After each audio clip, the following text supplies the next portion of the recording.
देखिए बेटा question number 2.21 क्या कह रहा है, कह रहा है बिंदु 0 0 माइनस ए और 0 0 प्लस ए पर दो आवेश क्रमशः माइनस क्यू और प्लस क्यू हैं। पहले आप एक काम करिए, पहले आप एक वक्र खींच लीजिए, मतलब एक कार्तीय तल खींच लीजिए, कार्तीय तल खींच लिया, खींच लिया कार्तीय तल, हाँ खींच लिया।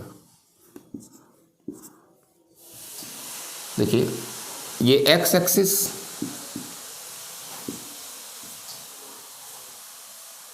ये वाई एक्सिस, ये जेड एक्सिस।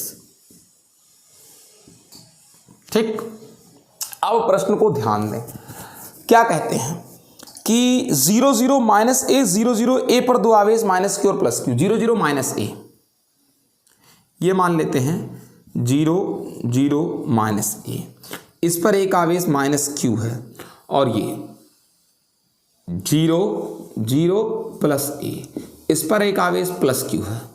ठीक है, अब इनके बीच की टोटल दूरी कितनी हो गई, टोटल दूरी इनके बीच की आप समझ सकते हैं, इनके बीच की टोटल दूरी हो गई 2a।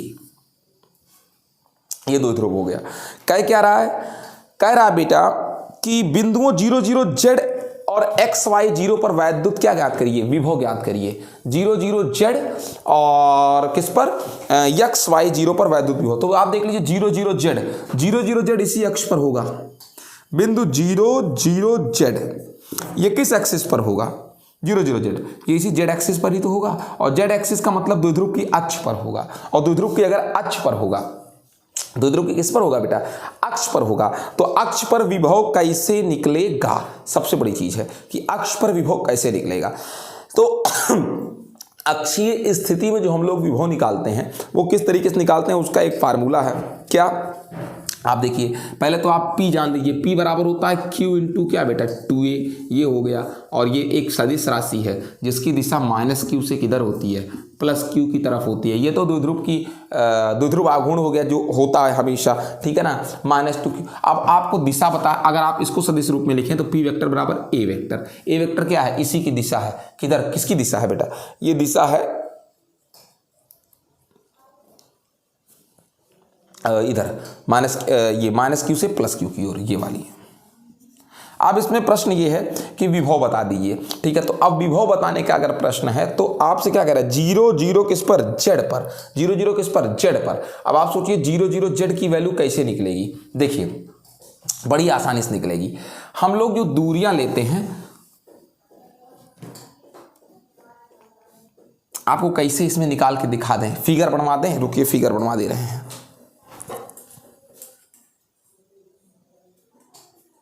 देखिए आपको क्या पता है, आप इसको ध्यान दें, आपको पता है ये द्विध्रुव माइनस क्यू और प्लस क्यू, और इसके जो अक्ष पर विभव होता है, ये अक्ष पर जो विभव होता है किसी बिंदु पर भी, किसी भी बिंदु पर 1/4 पाई एप्सिलॉन 0 और P बाई क्या होता है, R स्क्वायर माइनस क्या होता है, L स्क्वायर। अक्ष पर विभव का ये सूत्र है, ठीक है ना। और L इतनी दूरी मैंने दिखाया था, L इतनी दूरी मैंने लिखा था, और ये R आपका मध्य बिंदु से दूरी। यहां पर जो विभव मतलब ये मध्य बिंदु से दूरी R थी, और ये टोटल दूरी इसके बीच की 2L थी, तो L डिस्टेंस ये आधा हो गया। ये आपका विभव होता है अक्षीय स्थिति में। अब आपका जो R है, R की जगह आपको क्या दिया हुआ है, Z दिया हुआ है, तो बस बिल्कुल फार्मूला वैसे ही रख दीजिए। और जो मैंने L लिया है वो आपको L की जगह क्या दिया हुआ है, A दिया हुआ है, तो फार्मूला होगा 1/4 पाई क्या बेटा, एप्सिलॉन 0। क्या होगा उसके बाद, P बाई क्या, P बाई R की जगह आपका Z है, स्क्वायर माइनस क्या बेटा, A स्क्वायर। ये विभव हो गया। उसके बाद प्रश्न में आगे क्या कह रहा है कि एक्स वाई 0 पर स्थिर विद्युत विभव क्या है, एक्स वाई 0, पहले ध्यान दो एक्स वाई 0। अब आपको बता दें एक्स वाई 0 पर अगर आपको विभव निकालना है, एक्स वाई 0, एक्स वाई 0 का मतलब समझिए ये तल हो गया। पता है कौन सा तल हो गया, ये देखिए, अगर आप ध्यान दें एक्स वाई और ये क्या, जेड। अब आपको एक्स वाई 0 कह रहा है, यानी किस तल पर कह रहा है निकालने को, किस तल पर कह रहा है निकालने को, आपसे कह रहा है किस तल पर, एक्स वाई तल के किसी बिंदु पर। अब आप ध्यान दीजिए, एक्स वाई तल के किसी बिंदु पर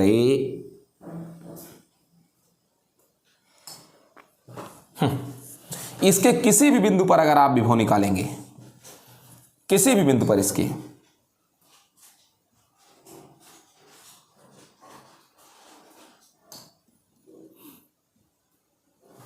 ये नीचे है। अब आप सोचिए यहां पर आपका माइनस प्लस क्यू है और यहां पर आपका क्या है बेटा, माइनस क्यू है। ये दूरी ए है और ये दूरी माइनस ए है। आप इस तल के किसी भी बिंदु पर अगर क्या निकालेंगे, किसी भी बिंदु पर अगर क्या निकालेंगे, विभव निकालेंगे, तो वो निरक्षीय स्थिति पड़ेगी। कौन सी स्थिति, निरक्षीय स्थिति। ये दूरियां बराबर रहेंगी हमेशा। और जब निरक्षीय स्थिति बनेगी, कैसी स्थिति, निरक्षीय स्थिति, तो आपको पता है कि निरक्षीय स्थिति में विभव कितना होगा, 0 होगा। ठीक है, अब आगे देखिए।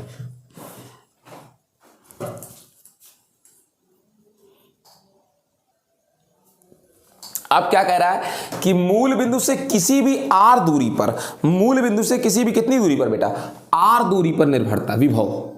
ये देखिए किसी भी दूरी r दूरी पर, मान लेते हैं ये कोण कितना थीटा, यहां पर विभव की दूरी पर निर्भरता, ठीक है ना। और जबकि आपसे एक चीज क्लियर कह दे रहा है, क्या चीज क्लियर कह रहा है कि r बाई ए, ये आपसे कह दे रहा है r by A is greater than क्या बेटा, 1।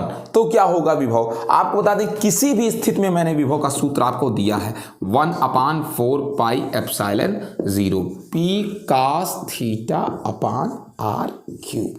ये हमने आपको बताया है। वेक्टर फॉर्म में अगर निकलेंगे तो इसको अगर आप k लिख देते हैं, k, तो ये क्या हो जाएगा, ये हो जाएगा आपका p वेक्टर और डॉट क्या बेटा, मतलब एक तरीके से अगर आप इसको वेक्टर फॉर्म में लिखना चाहें तो, या फिर इसको हटा दें, p वेक्टर r कैप बटे 4 पाई एप्सिलॉन 0 r स्क्वायर। ये वेक्टर फॉर्म में है, यही विभव, ठीक है ना।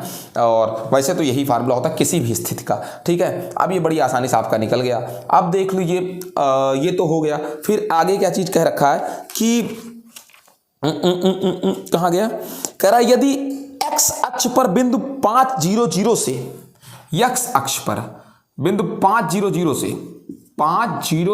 से, ठीक है ना, -700 तक परीक्षण आवेश को ले जाने में कितना कार्य करना पड़ेगा, ये कहां तक, -700 तक परीक्षण आवेश को, एक आवेश को यहां से इधर लेकर जाया जाए, ठीक है ना, कितना कार्य करना पड़ेगा। आपको बता दें आप द्विध्रुव के, इस द्विध्रुव के आप किस स्थिति से चलना शुरू कर रहे हैं, निरक्षीय स्थिति से चलना शुरू कर रहे हैं। आप जैसे जैसे जाएंगे निरक्षीय स्थिति पर ही जाएंगे, और निरक्षीय स्थिति पर कोई पोटेंशियल होता ही नहीं।